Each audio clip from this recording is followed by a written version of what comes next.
All right. Would anyone like to volunteer their answer for today? Daniel, you'd like to volunteer Abdul? Yes, I'd like to volunteer Abdul. Maybe you can read yours first and then Abdul can go afterwards. How's that sound? What does Abdul get said? That sounds... Nothing. So, Jeremy, you volunteer? No. Daniel, what's yours? The primary motivator of herd morality is fear. Hand up if you had fear, the word fear in your answer. That was what I was looking for, or something like that. Yep. He criticizes it because it makes society. Wait. No, I can't phrase it properly. It's making society safe, taking all forms of danger away, which means no suffering, and we need suffering to grow. Good one. I really like that. Did anyone have something different to add to their answer? Abdul, did yours have anything else? Yeah, I was basically The same. Does anyone have anything further than that? Yeah, Andy? I just said that since with the herd morality considered to be as progress and open reform remove all danger. Yep. And then the annihilation of danger will also remove fear. And this will make the repetitive morality redundant. Nice one. Did you guys all remember that section in the reading? That the idea that if this morality is allowed to take control of what we do, the goals that we set, if everything we do is about avoiding things that make us scared, we'll eventually move to a point, if we're effective, where there isn't anything left to fear. And then there's no reason for us to value anything, because our reason for valuing things, which is fear, is gone. We have no more fear. Does that make sense? What would Callicles say to Nietzsche in response? Does Callicles want to avoid pain and embrace pleasure?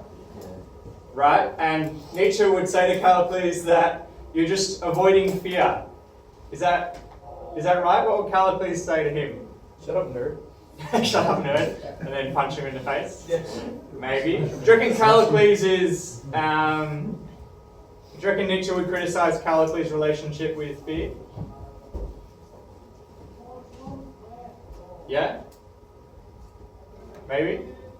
Callicles and Nietzsche, this is the way that they really disagree, right? Callicles is all about seeking pleasure and reducing pain. He's a classic hedonist. Yeah? But Nietzsche is not interested in seeking pleasure and avoiding pain. He's interested in valuing something else. He doesn't want our priority to be about pleasure and pain. Does that make sense? So, what do you think Callicles would say to Nietzsche then? Would he say that fear is his primary motivator? Or would he say something else? Talk to the person next to you.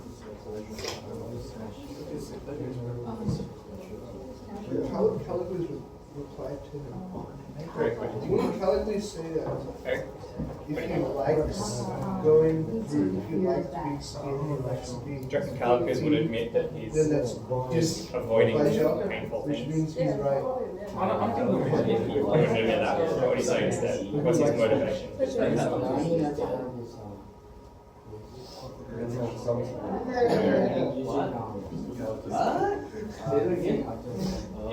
Callicles likes being Nietzsche might say to Callicles, we can imagine him saying, your whole system of valuing is about fearing other people.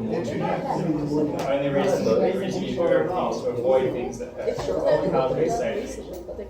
You should see them when nothing's been done. Yeah. He doesn't want pleasure, right? Callicles might say that he's focused on getting pleasure. Yeah? And he doesn't care about going through a process of like domination to do that, right? So he's not scared of doing the hard stuff. That's what he might say. Nietzsche might still criticize him. Well, maybe Nietzsche and then we'll get along. Yeah? Not actually sure. And what do you think? No, he doesn't know. Don't know? Do you reckon Callicles and Nietzsche would get along or not really? In some ways, for sure, in some ways.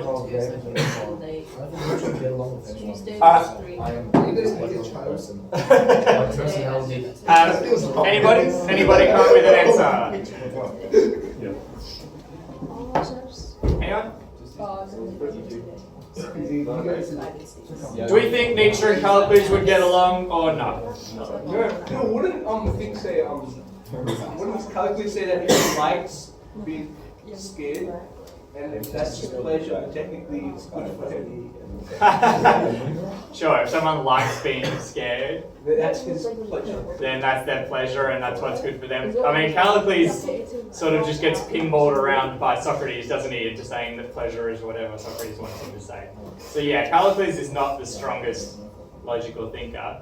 But most people would agree, and Nietzsche would certainly agree, that like things that are painful and things that create fear are not things that give us pleasure. And Callicles would agree with that in general, right? Do you guys think Callicles and Nietzsche would get along? To an extent. Sorry? To an extent. To an extent? Why would they get along? What do they agree with each other on? Strong people should be strong. Strong people should be strong. For sure. Can you guys see how Callicles is a big part of Callicles' theory? The strong should dominate the weak. Yeah? Okay, so the question then is, how are they different with pleasure and pain? We're going to go back over, for this lesson, we're going to go back over section 203 and 225 in a bit more detail, because I think we missed some detail there when we did it on Monday together. But first I'd like you to look at this picture. Before we go into the reading, just have a look for a second.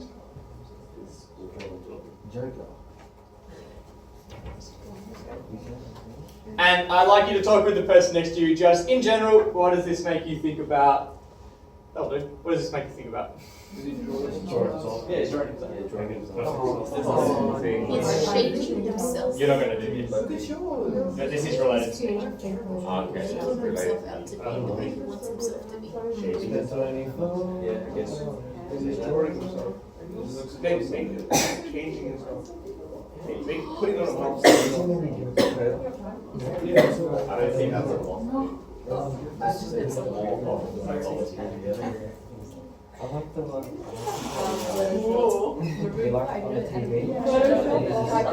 Alright, and I've got another one for you.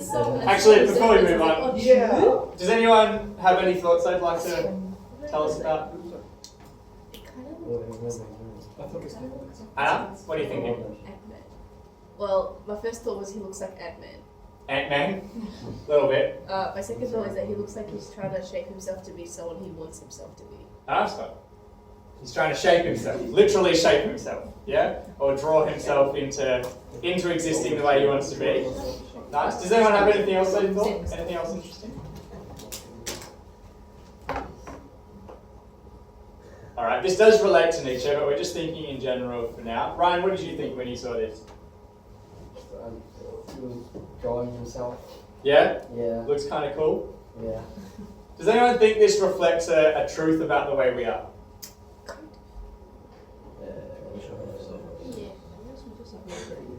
Let's do this one. Talk to the person next to you in one sentence and as accurately and specifically as possible for this picture. I'd like you to, in one sentence, tell me what truth you think this expresses about the way we are as people. What's our human nature, maybe? Or what does it tell us about the way we are? What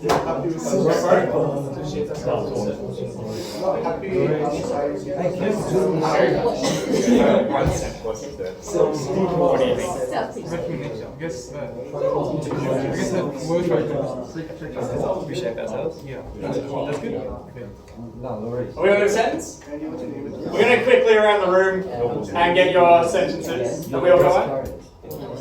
Here we go. David, what's your sentence? Hey guys, let's go one person around the room each. We'll go quickly through and get a sentence about some truth that tells us about the way we are.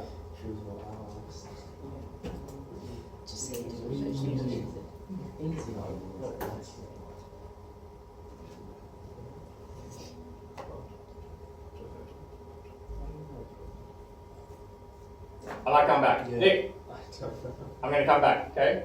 Jeremy? To make the best version of ourselves. To make the best version of ourselves is important. Yeah. Yep.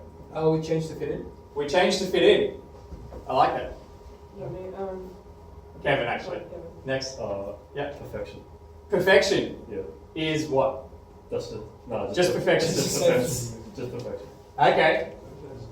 I really like that. Perfection is interesting. I'm going to throw another word out there though. Imperfection. Philosophy. Vegan. The need to fit in. The need to fit in. Yeah. Right. Forming yourself. Forming yourself is something we do. Yeah. Remember, some sort of truth is what we're after. Evan. No, sure. I'm going to come back. Okay. Eric. Right, that we shape ourselves. We shape ourselves. I really like that. Rich. Perfecting ourselves to society standards. Perfecting ourselves. We try to perfect ourselves to society standards. Society is our template. Society is our template. Ooh, good one. Anna. Shaping ourselves to conform. We shape ourselves to conform. Andy. I'm going to come back. Everyone needs one. It's how we view the person. It's how we view. Can you explain? So like, let's say I shape myself to be like that, and that's how everyone views me. Oh yeah. Nice. Okay. Abdul. Self-stigma. Self-stigma. As in, can you explain? Wait, self-stigma.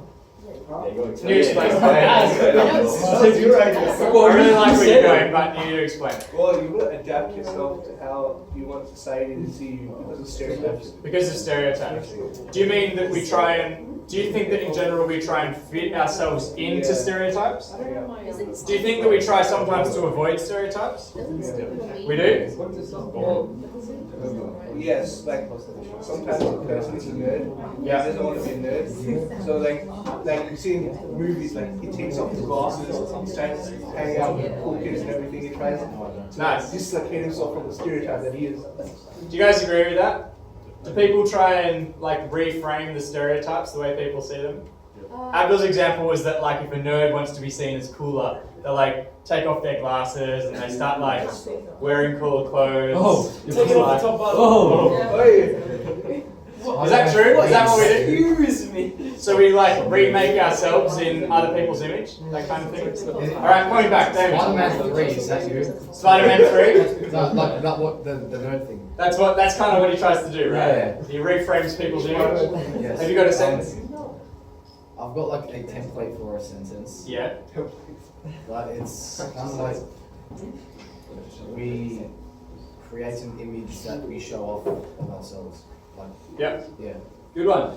Like on, what's one way that you guys would put an image of yourself out into the world and you would shape that image really consciously? Instagram. And social media in general, right? With social media, we are shaping the image of ourselves, like almost exactly like this, but the pencil instead is like filters, right? Does that make sense to everyone?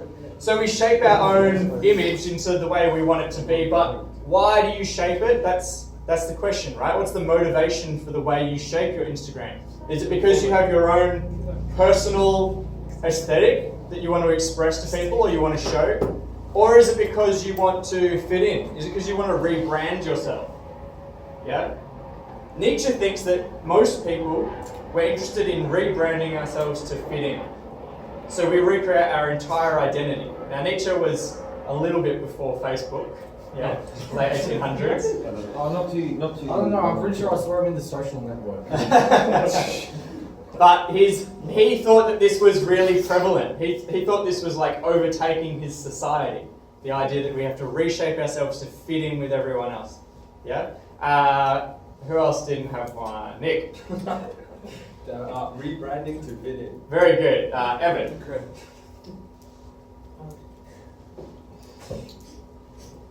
I'm not sure about the image, but like everyone in the class saw the same picture and like thought of two different things. Some people said that it's either that people fitting into society, and other people said making yourself the best you can be.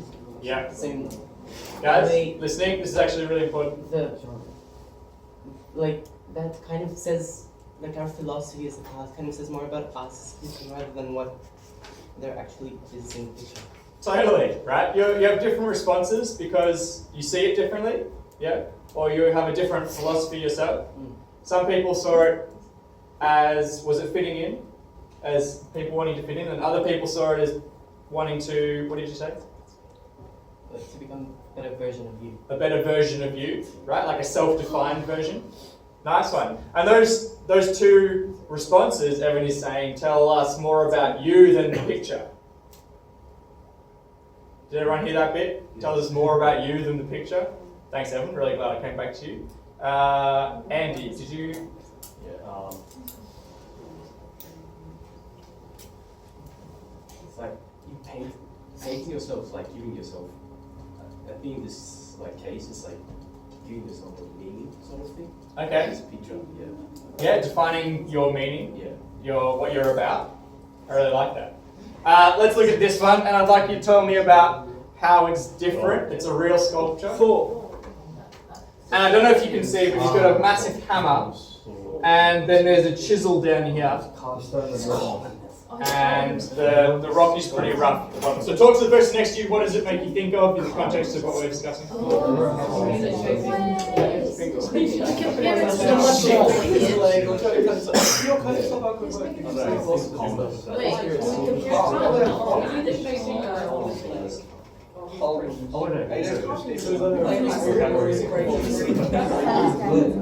What do you think, Cass? Calmness. What's that? Communism. Ah, this is right. Anything Nietzsche feel about communism? No, I don't like it. Yeah, it's not massively a fantasy. Cool. Alright guys, any comments on how this is different to the one from before? Well, firstly, it's a bit more of a permanent change. More of a permanent change. Yep, nice one. What's different about a hammer and a chisel than a pen? It's more forced and it's painful, right? Which led this guy to have this quote, which this sculpture was based on. Man cannot remake himself without suffering, for he is both the marble and the sculptor. Oh yeah. The idea is that we are both the material and the artist. We're both the material, the marble, we are what we're working with, and we are remaking ourselves constantly. That's the idea behind this quote. But this is an important part of the quote that often gets cut off. Man cannot remake himself without suffering. It's saying that this process of remaking yourself is inherently a painful process. That's this person's thought. Do you guys think that suffering is necessary to remake yourself? Talk to the person next to you. Is suffering necessary? Or can we remake ourselves without suffering? It's necessary.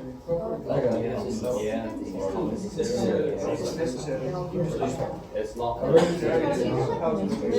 shake yourself without I think if you're better experience Because if you're bad, then you have to like go learning get from through that will all be just change. it's not just writing, it's like other things. If you're a criminal and you want to change yourself, like,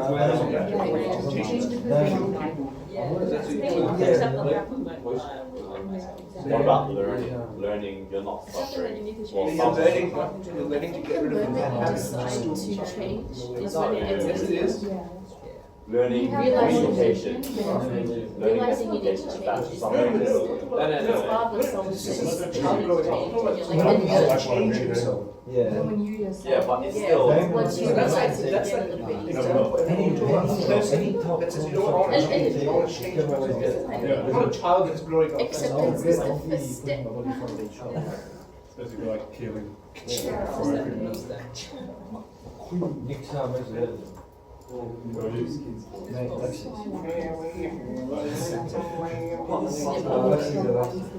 Not when it comes to sex though.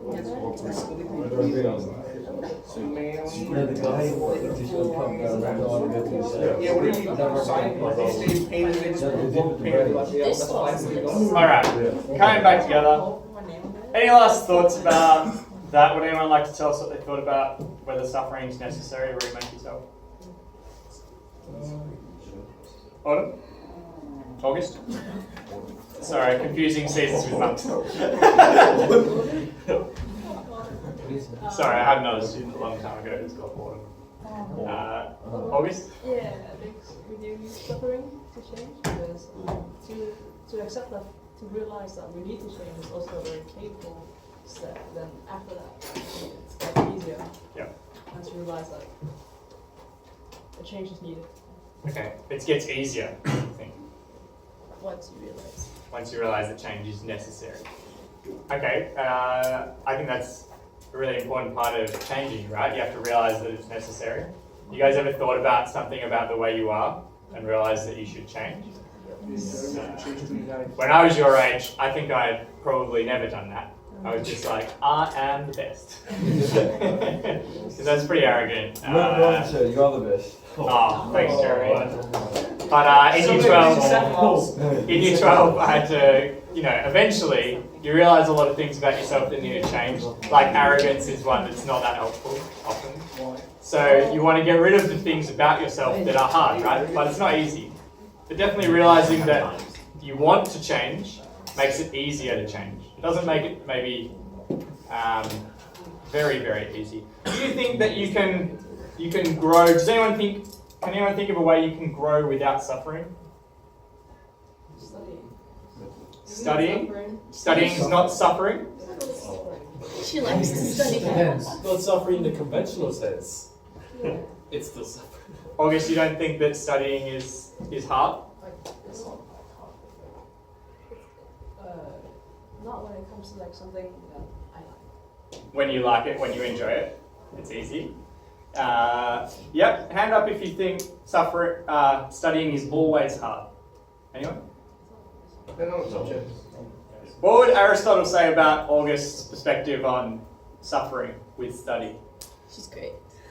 She's great? He'd say that she's being habituated into acting virtuously with studying. Does that make sense? And he'd say that the more pain you find every time you sit down to study, the less habituated you are, and the less virtuous you are when it comes to studying. Does that make sense to everyone?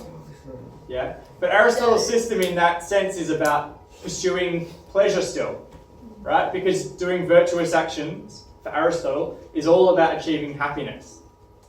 Do you think Nietzsche's got the same perspective?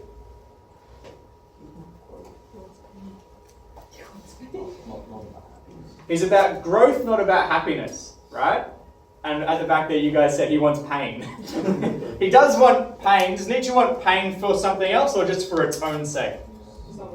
For something else, right? All right, let's go through sections 203 and 225 together. So grab out your reading if you haven't already. We're going to zip through these because I think everyone's read them at least once before. Some of you have read it a couple of times already. I haven't quite finished this PowerPoint for section 225, but I will finish it and I will chuck it up on Compass. So you don't have to write all of these notes down. You can just pay attention as we go. So, from the start of 203, we who have a different faith. A different faith is an interesting word choice here. What's faith normally? Religious, right? So when Nietzsche's talking about our system of values, he is talking about the system of values put in place by the very dominant religion of Europe at the time, which was Christianity. Yeah? So, but he has a different faith, a different system of value, a different set of beliefs and a different goal. We, to whom democratic movement is not merely a form assumed by political organisation in decay, but also a form assumed by man in decay. Brutal. That is to say, in diminishment, in the process of becoming mediocre and losing his value. Whither must we direct our hopes? He's saying that the democratic movement, which moves towards equality, towards expressing the ideals of the herd, right, avoiding pain, as a diminishment, it's a lessening not just of our government, but our entire species. Yeah? Imagine if a political leader like Anthony Albanese, top of the Labour Party, he's like got up in front of a group of Australian people and he's like, Scott Morrison is not just diminishing our form of government, but our species as a whole. Right? It's pretty brutal. He's saying that what we're moving towards is what's average, what's mediocre.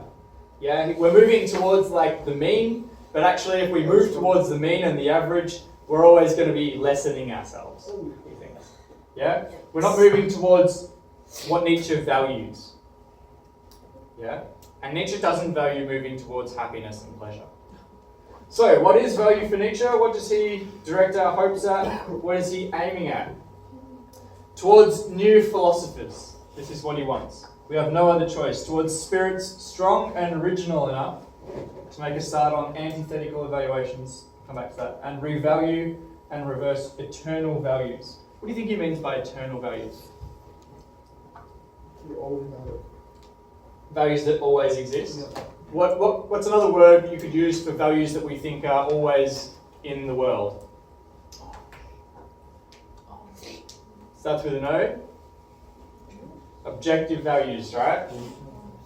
Does Nietzsche think objective values exist? No. When he's talking about objective values, he's referring here to Plato, right, with eternal values.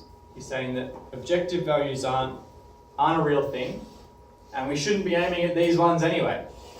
So he wants us to literally revalue or reevaluate our system of value. Yeah? This is actually a really key word to understand. He wants us to make a start on antithetical evaluations. That means opposite to or incompatible with. He wants us to start valuing things that are incompatible with this current system of values that we have. Yeah? So we don't want to move towards these things: kindness, compassion, equality. There was a list of things earlier in the text that described the herdman. That's what he's talking about. He wants us to move instead towards heralds and forerunners, towards men of the future who in the present, this is a really nice phrase, the literature teacher in me really likes this bit, towards men of the future who in the present knot together the constraint which compels the will of millennia onto new paths. That's a pretty dense little sentence there. He wants us to move towards heralds and forerunners, those who can show us what we could be as a species. People who can tell us what we might be like. Yeah? People who can tie together the limits, the discipline, maybe the harness, yeah? The discipline we need to compel our species towards greatness, towards new paths. Does that make sense? Cool. Now, frustratingly, Nietzsche is never incredibly clear about exactly what he thinks the new values are. Partly because he thinks that as a species we haven't even started on working out what they should be yet. Now he thinks he's got the best ideas, because he thinks he's a free spirit himself, right? If he's honest with himself. He thinks he's one of the heralds or forerunners, people who are suggesting what we could be. And he makes a start by valuing strength and originality. Yeah?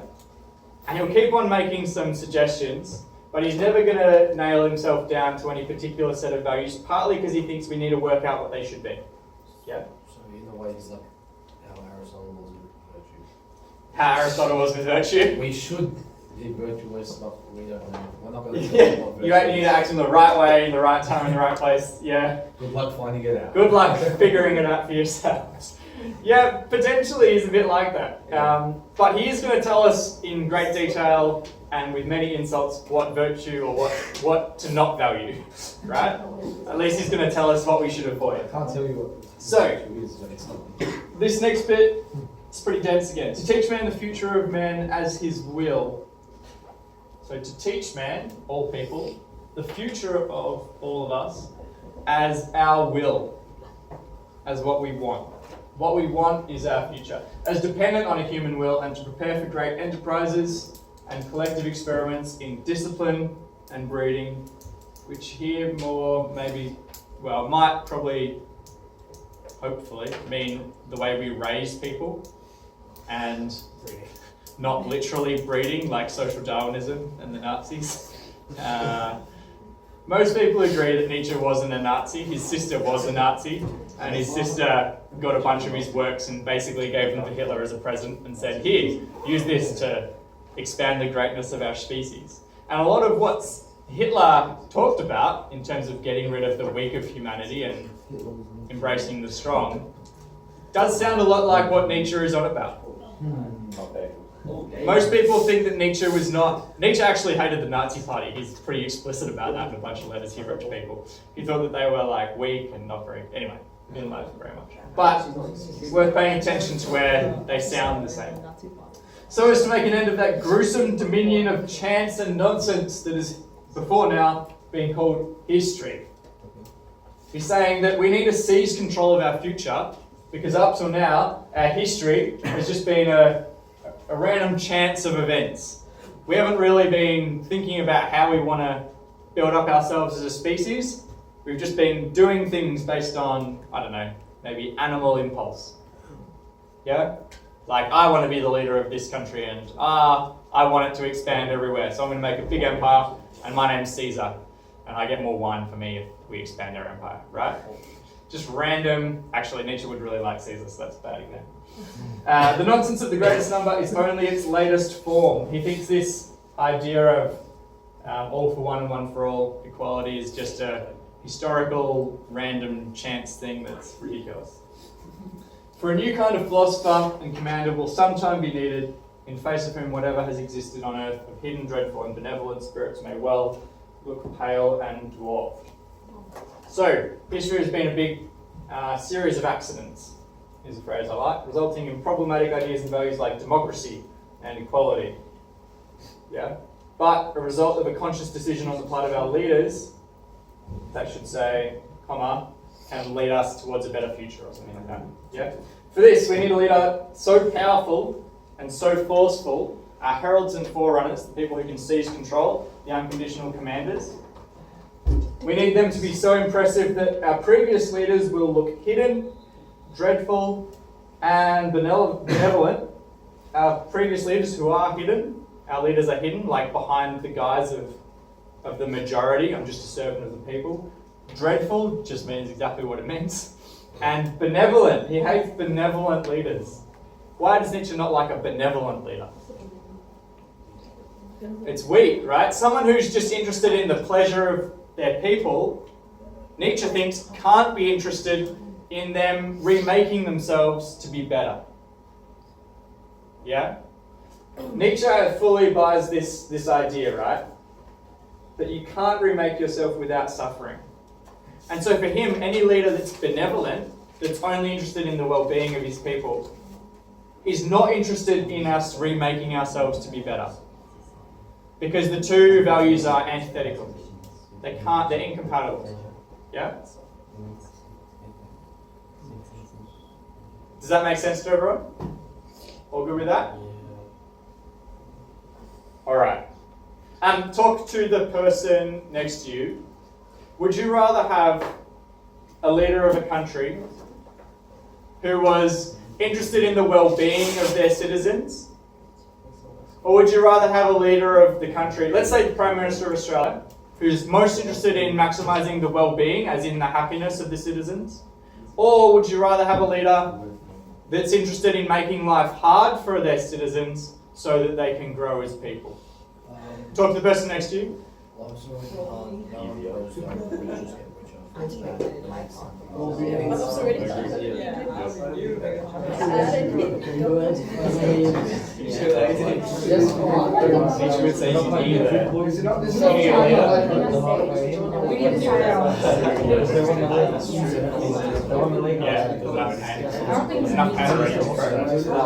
Yes.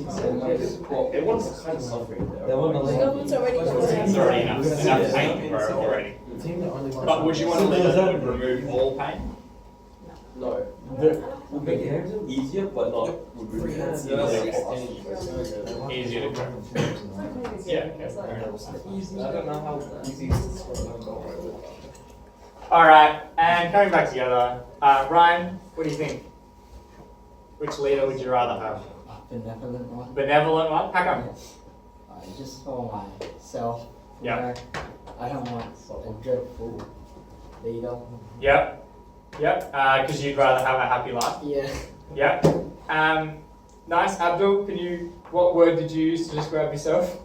The reason you don't want a I'm too lazy. You're too lazy. I don't want to go through pain. You're too lazy to have a leader that encourages you to greatness. Yeah. Nice one. You guys ever seen Coach Carter? Yeah. Sorry guys, more movies examples that don't make sense. In Coach Carter, he makes them run like 1 million laps every training session, right? And it's really hard and they hate it. Yeah? Is that being a good coach or a bad coach? It depends. Nick? Why? Because if they're going to win, well, yeah. If they want to win, they need to be able to run? Well, yeah. Yeah. But what if he was a benevolent coach? What would he do then? Not make them run. Yeah, he'd be like, oh, let's just have a shoot around, pump some tunes if you want, we'll play some games, and then I'll buy you all ice cream at the end. Yeah? Macca's if you win, boys. Macca's if you... It's not even Macca's if you win. It's like, if we lose, don't worry, we'll have some ice cream. That's Mr. Mahado. That's a benevolent.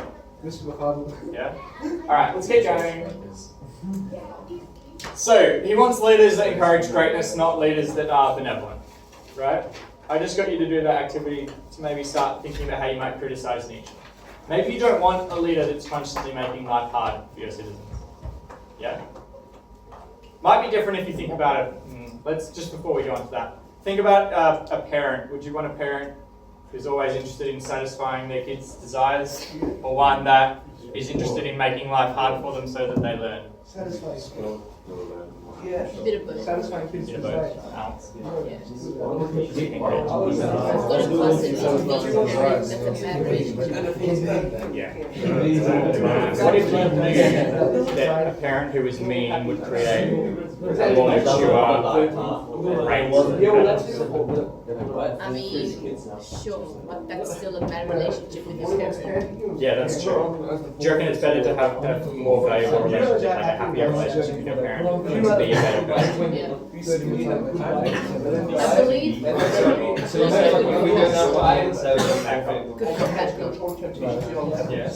Yeah, cool. Alright, hand up if you would like a parent that is only interested in satisfying your desires. Hand up if you'd like a parent that is only interested in encouraging you to greatness, often through suffering. Often? Often. You need a balance there. Hand up if you want a balance. Yeah. Everyone wants a balance, don't they?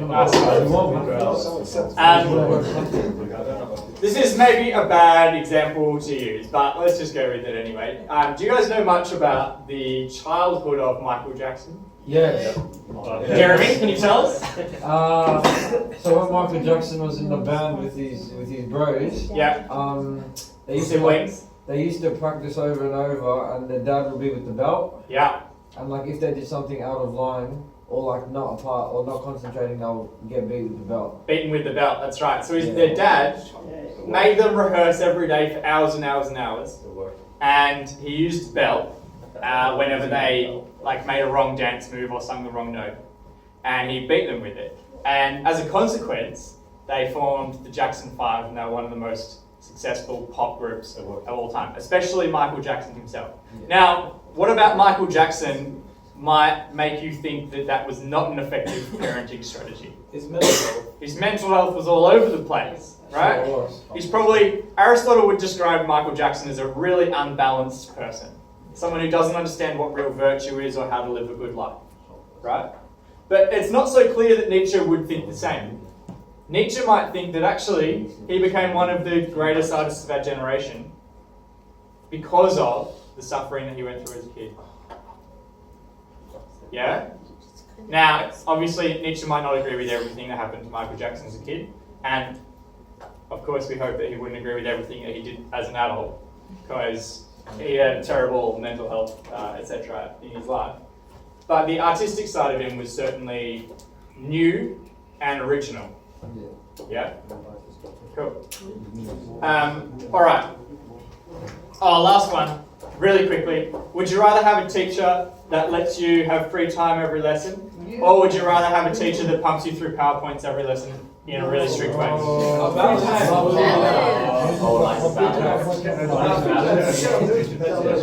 Now free time we can do our work. And up for a balance.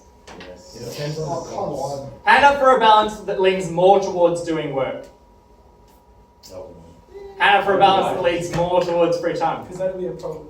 Depends, if it's like year 8 or year 9, then free time. Or free time. But then now I think you kind of need to work more than the free time. Even though the free time's nice. The free time's still nice, but you don't actually want it. Alright. So it's the image of such leaders which hovers before our eyes. When he says our, Nietzsche is talking about himself and people who think like him, who he hopes is his readers. He's hoping that the readers will all agree with him, right? So he uses the word our to try and include them. May I say that aloud, you free spirits? He's talking to the future. Yeah? The circumstances one would have in part to create, in part to employ, to bring them into existence. So the paths and tests, that we're going to create these new philosophers, by virtue of which the soul could grow to such heightened power it would feel compelled to these tasks. The tasks are this. A re-evaluation, I definitely underline or highlight that word. A re-evaluation of values. This is a really key phrase. A re-evaluation of values. Under whose novel pressure, new pressure, and hammer a conscience would be steeled. A heart transformed to brass. I think this is pretty telling about what kind of leader he wants. He wants a heart, his leaders have to have a heart of brass, so that it might endure the weight of such a responsibility. Okay, the new leaders we want to create leaders that feel compelled to reevaluate values. Yeah? And we want them to steel their conscience, their hearts will have to be brass so they can endure the responsibility. Why do their hearts have to be so hard? Because it's hard to not be benevolent. Yeah? It's hard to be a parent that disciplines your child in a really strong way. Yeah? It's hard to impose limitations, constraints, and conditions upon other people because they don't want to do it and it causes them pain, and that causes you pain, right? He's saying this is not about being easy, and to deal with suffering, you are going to need a heart of brass. Yeah? Not just to deal with the pain yourself, but when you put limits on other people, that hurts, right? So you have to endure the responsibility. Leadership here then, for Nietzsche, is a caretaker role, where the leaders aspire to greatness on everyone's behalf. The leaders have a vision of what our species can be, as a whole species, yeah? And they force everyone towards it. They force us into their system of values or towards their goals, even if it's uncomfortable, both for the people and for them. On the other hand, the need for such leaders, the terrible danger they might not appear or might fail or might degenerate, these are our proper cares and concerns. Do you know that, you free spirits? We need these leaders, otherwise we're going to fail and degenerate as a species. He's not happy with the current system of values. If we keep heading towards the way we do, we're going to degenerate as a species, he says. So we need them. We need them to appear. Do you guys think our species, or most people around the world, have gone the way Nietzsche thinks they should have gone? Have we achieved greatness as Nietzsche? No, probably not. Yeah. If anything, the world's become more democratic. There's much less suffering in the world than there was when Nietzsche was around. Yeah. All right, there's going to be two kinds of suffering for Nietzsche. Talk to the person next to you and see if you can figure out what they're going to be. What are the two kinds of suffering? Suffering that moves you. Show zero and something. Good. Why is suffering important? Yeah, and there's also suffering for that. No, like physical suffering, like chopping off the arm. Could it be? Could you grow up? Yes. Mentally, your spirit can grow. Punishments back in the day, like if you stole something, you get your hand chopped off, and now if we teach you a lesson, and it'll teach the people who are watching that, who are also kind of suffering mentally in a way to not commit a crime. And if that decrease the rate of crimes, technically in a way, they actually could. Yeah, good. Yeah. Two kinds of suffering. Kevin, what do you think? Physical suffering and Mental suffering? Yes. Yeah, that could be two kinds of suffering. I'm going to differentiate really quickly between two kinds. Suffering that you grow from and suffering that you don't. Yeah? An easy example of that is that, like the idea that anything that doesn't kill me makes me stronger, right? So Nietzsche thinks that all suffering is an opportunity for learning, for growth. Yeah? And that anything that doesn't kill him makes him stronger. If you are in the midst of suffering and you're tortured for like a whole day and then you die at the end, is Nietzsche going to be very happy with that? No, because suffering for Nietzsche is like an instrumental good, right? The point of it isn't to suffer, the point is to grow. Yeah? What does Socrates say about punishment, about imposing suffering on people? It should be for the well-being, so that they learn from the mistakes. It's kind of like, what's a philosopher again? You study him, you punish him you want to punish yourself if you commit a crime, that's thing. Socrates, yeah. Socrates, yeah. It's like the same. Nice, so if you do the wrong thing, Socrates says you should turn yourself in. Yeah? And what does he say about enemies? If they do the wrong thing, what should you do? Let them get away with it. Help them get away with it, right? Help them avoid the pain, yeah, of the punishment, because you don't want them to have the cure, right, that leads them towards like being better. In this sense, Socrates is on board with Nietzsche, in that he thinks that pain is sometimes necessary, punishment is a necessary evil to help us to be virtuous, to help us to be better people. Does that make sense? Now, Socrates is still, though, all about happiness in the end. He thinks the reason that we want to be better people is because that as better people, we're more likely to be really happy. Yeah? But this is really different for Nietzsche. Nietzsche is not saying you need to grow so that you can be a happier person. He's saying you need to grow so that you can be great. And you might never be happy. You might never ever be happy, you might never be finished, but you will be great. Or at least you'll have strength and originality or something like that. Alright.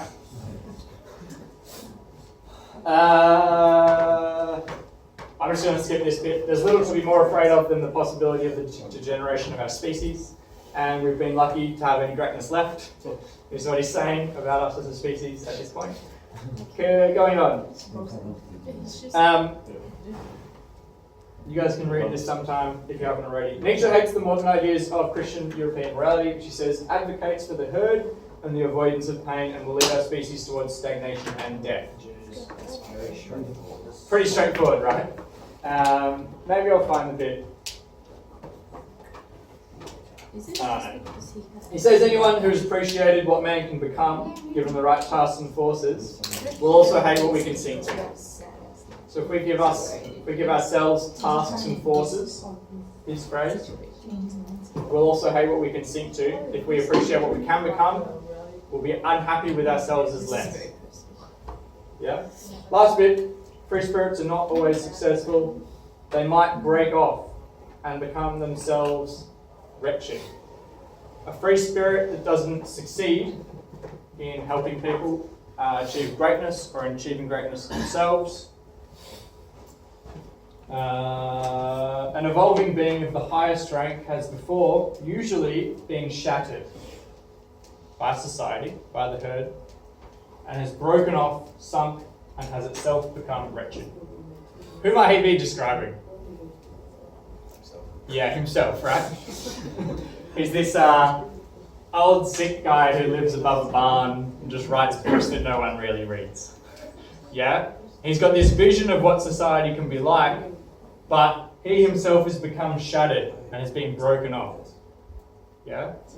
Do you think Nietzsche would prefer to be the leader of Europe and help them towards greatness? Of course he would, right? But he can't. He's just not good enough, right? Maybe. Unfortunately, Nietzsche died before any of his works became really popular, right? So he died, and then people started reading his stuff afterwards, and then he's had a massive effect since then. It's kind of tragic in a way, right? Because he thought of himself as being like this, shattered and broken off. If he could have seen his legacy, he would have been much happier. maybe. Yeah. Which you maybe I don't know. Maybe you wouldn't have been happy with that. All right. 225. The value of suffering, a new perspective or attitude towards pleasure and pain. Two kinds of pity and well-being and discipline. What do hedonism, pessimism, utilitarianism, and eudaimonism have in common? Anyone? Ism.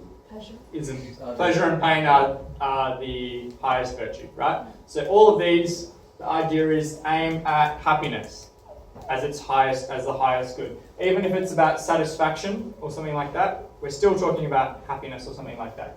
Utilitarianism, what is that? Good. Every action that you do to be the right action, to be the good action, has to be the thing that maximizes utility, which usually means happiness. Yeah? So everything you do should aim at total happiness. Let's use an interesting example that was on text that's been taken off our study design. If you have $50, actually let's say you have $100, right? And you really want to buy some new Nikes. Yeah? Because new Nikes are popping. Right? So new Nikes are really nice. But you also, as you're walking into the Nike store, there's a really annoying person in the supermarket, and they're from like the World Vision or the Fred Hollows Foundation or something, and they hand you a flyer and they're like, for $25 you can remove the cataracts from this kid's eyes and he won't be blind anymore. Yeah? Now you have a choice.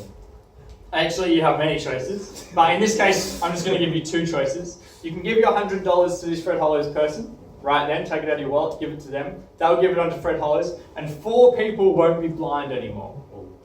Or, you can buy yourself some poppin' new Nikes. Hey. Excuse me, might I deliver a notice to Andy? Andy? Andy Lamb?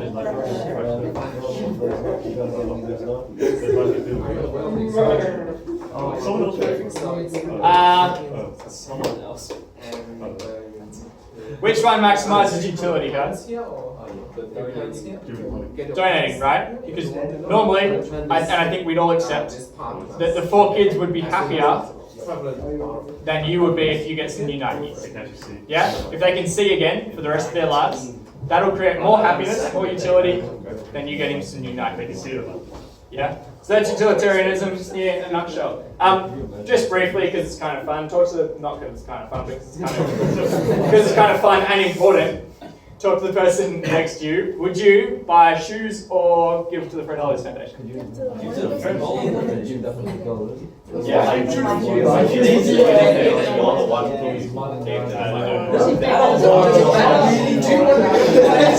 You want the credit?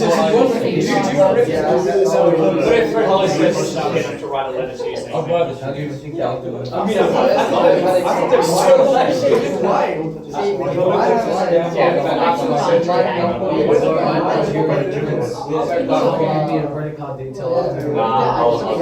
Maybe they'll spend a whole year of their life just learning how to write so they can send you their thank you.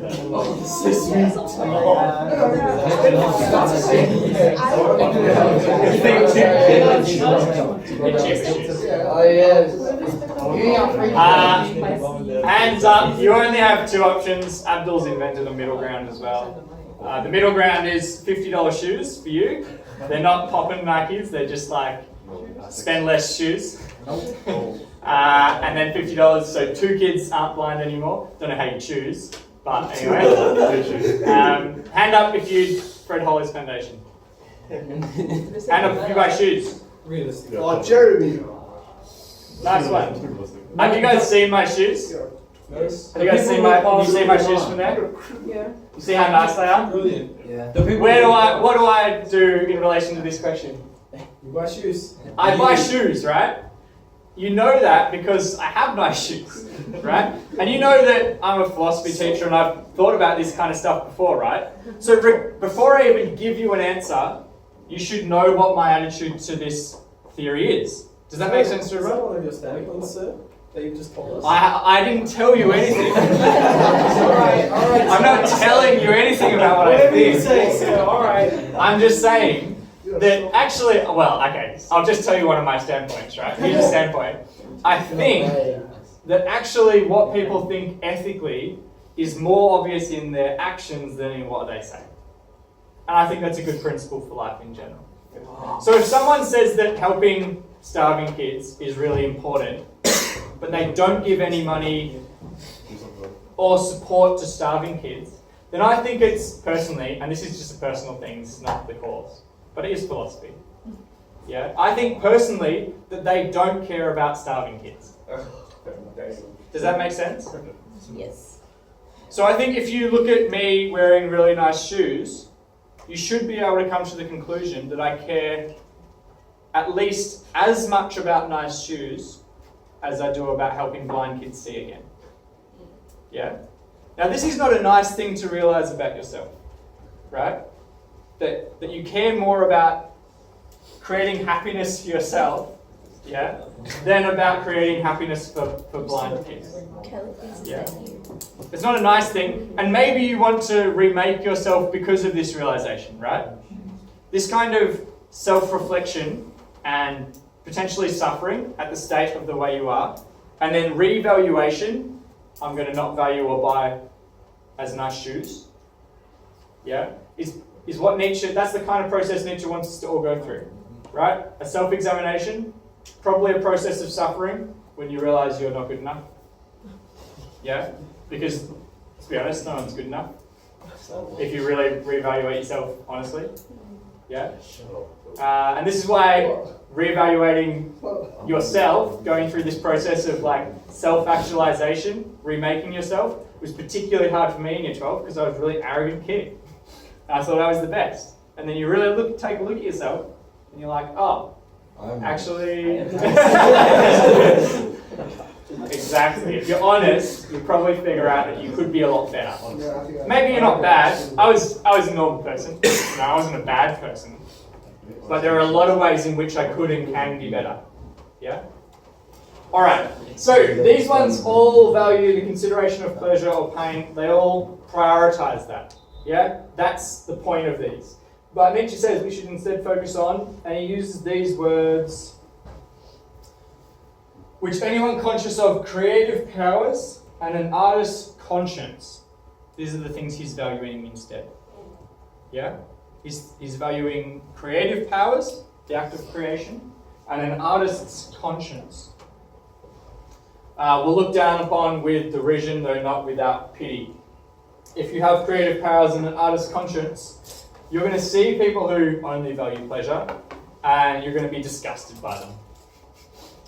Yeah? But you'll also feel some pity, he thinks. All good? How are we going mentally? Are we fading? Not pretty good today. Alright. So what kind of pity are we supposed to feel? Pity for you, that's to be sure, is not pity for social distress, for society, and it's sick and unfortunate, for the vicious and broken from the start who lie all around us. Even less is it pity for the grumbling, oppressed, rebellious slave classes who aspire after domination. Who are the grumbling, oppressed, rebellious slave classes who aspire after domination? That's the herd, right? Because remember, for Nietzsche, herd morality is an expression of this will to power. They're trying to control people who threaten them. Yeah? Herd morality, saying that only compassionate people are good people, Nietzsche thinks is a desire to control strong people to avoid pain. And he describes this democratic citizen as a grumbling, oppressed, rebellious slave. They call it freedom, yeah? Our pity is a more elevated, more far-sighted pity. We see how man is diminishing himself, how you are diminishing him. And there are times when we beheld your pity with an indescribable anxiety, when we defend ourselves against this pity, when we find your serious more dangerous than any kind of frivolity. Our pity exists alongside our anxiety, that they take your system so seriously and that they might win.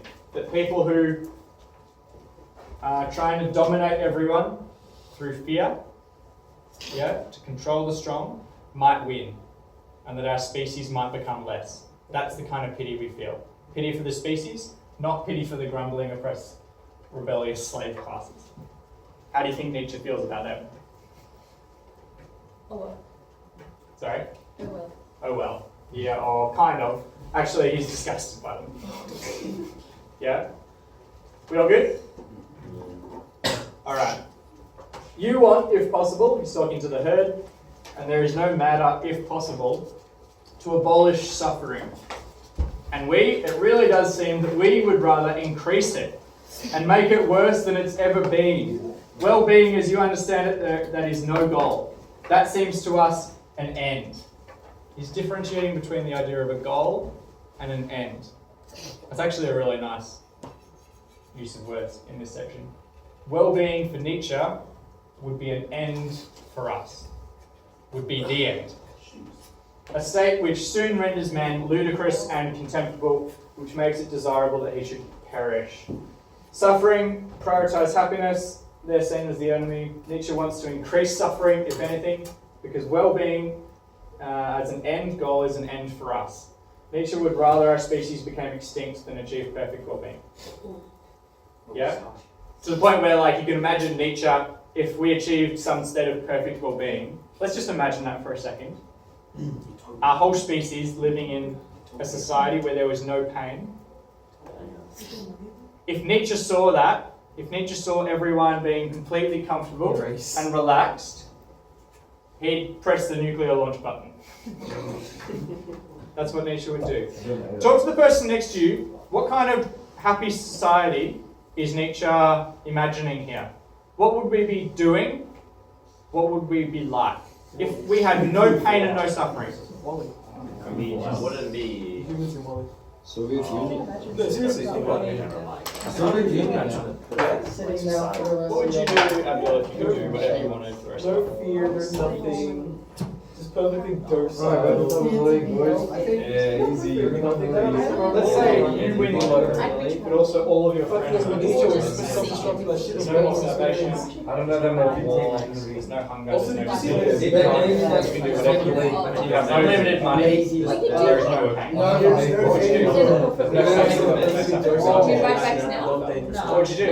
So there's no You know, perfect. So there's no donations. Let's You have unlimited money to spend on just yourself, whatever you want.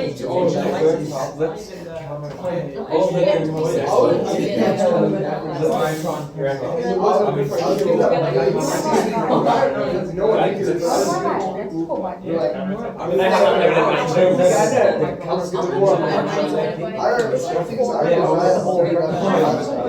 Okay, what would you do then?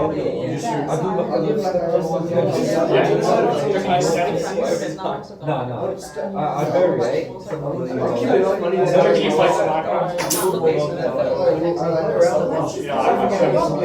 Do you guys reckon you play Minecraft? What do you guys do in the holidays? Let's put it that way. When there's in between holidays, like after year 10 before you remember what I you do. think motorbikes are cool. You know this guy who just go to the past and Just like when you said, play games for like 8 hours, then you're bored and then you just roll around. Right? It's That's what legal, Nietzsche yeah, thinks but we need like, to do. it's dangerous. Like just because you're allowed to doesn't mean you have to. No reason to strike. It's a first for life. If you have unlimited money. Going back to yellow, I can't remember what my question was. What was my question? What would Nietzsche do if we found perfect society? Yeah, good one. What would you guys do if there was no pain or well-being? We'd be like this guy in Wally. In Wall-E? Yeah, phones in the ship. Do we mean like? Yeah, good one. You guys know Wall-E? The movie? Yeah. Oh, the people on the ship who just cruise around in their chairs, just getting fed milkshakes and all that kind of stuff. That's actually a really good example. One question I asked these guys was, what did you do in the holidays between year 10 and 11? And then imagine if you had no homework and there was no pain in the world anywhere, and everyone had unlimited money. There's no pain, there's no disease, there's no hunger. You can eat whatever you want and you never get fat. You can do whatever you want. What would you do? I put it to you that most people would, actually a lot of people would do things like play video games until they get bored and then go back to bed. Really? Oh, that's why it's 2K's coming.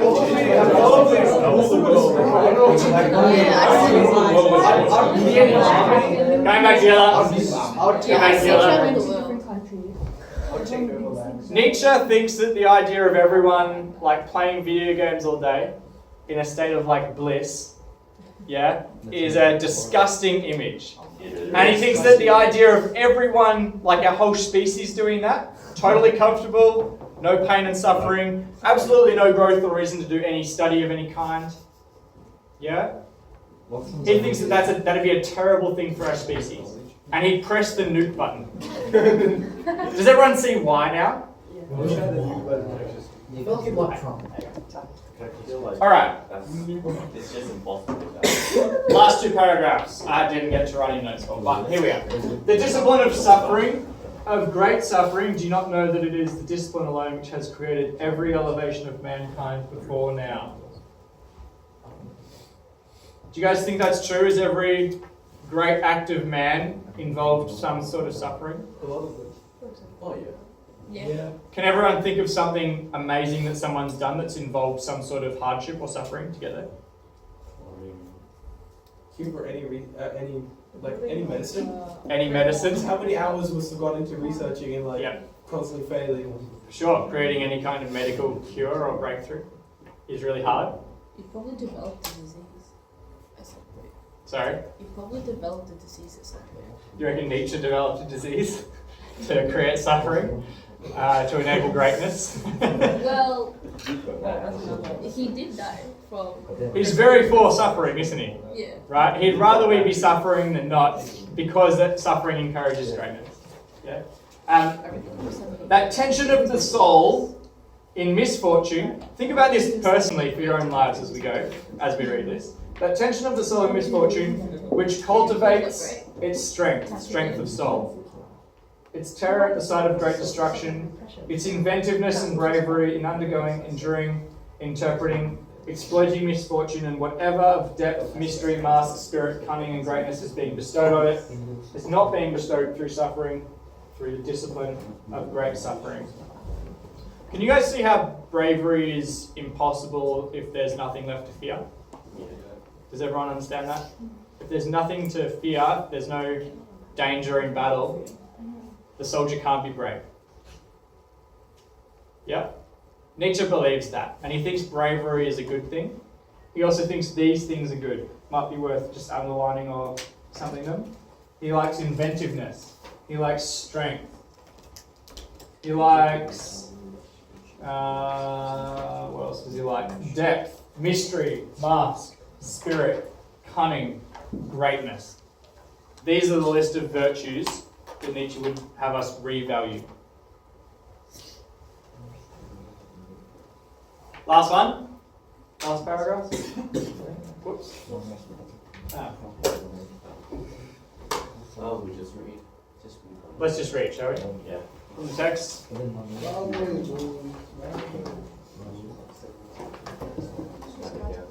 This is the one. Alright, so do you guys remember the pictures at the start? Yeah. Alright. In man, creature and creator are united. Yeah? In man there is matter, fragment, excess, clay, mud, madness, chaos. We're like raw material. But in man there is also creator, sculptor, the hardness of the hammer, the divine spectator, and the seventh day. What's the seventh day? Sunday. Sorry? Sunday. Sunday? Yeah, it is a Sunday, but in terms of Christianity, does anyone know what the seventh day is? When he created humanity. It's the day of rest at the end of the creation of the universe and the earth. Yeah? The idea is that there is in us creator, a creative spirit. Yeah? We have the ability to sculpt, to form our will and to make our will happen. Yeah? The hardness of the hammer, the willingness to experience suffering. The divine spectator and the seventh day, the ability to rest and look upon what we've done with gladness is the idea here. Do you understand this antithesis? And that your pity for the creature in man, for that which has to be formed, broken, forged, torn, burned, annealed, refined, that which has to suffer and should suffer. And our pity Do you not grasp whom our opposite pity is for when it defends itself against your pity as the weakness of all pampering and weakening? Pity against pity then. But to repeat, there are higher problems than the problems of pleasure and pain and pity, and every philosophy that treats only of them is a piece of naivety. You're naive if you think that pleasure and pain is the most important thing. So there's two kinds of pity here. Nietzsche imagines that all people are like a raw material, like an animal that needs to be, through suffering and discipline, elevated into a real human. Yeah? And he's disgusted by the idea that we would say that real humans and formless creatures, animals, pygmy animals, are equal. Because he thinks that's just not a recognition of how we can be great or not. Yeah? And so there's two kinds of pity. We can feel sorry for the pygmy animal that hasn't suffered or that is going through suffering. And if we feel sorry for that animal, then we pamper it. We give it heaps of food, we look after it, we give it pats on the head, we make sure it's as comfortable as possible. But if we feel the pity for the species that Nietzsche wants us to feel, yeah, which is from the idea that we all degenerate into just animals and be nothing more, if we feel that kind of pity, then we're going to cause the animal lots of suffering because discipline is the only way to elevate that animal into a real, mature human. Does that make sense? Is everyone on board so far? Alright. I'd like you to write down with the people next to you, what do you like about Nietzsche so far and what do you not like about Nietzsche so far?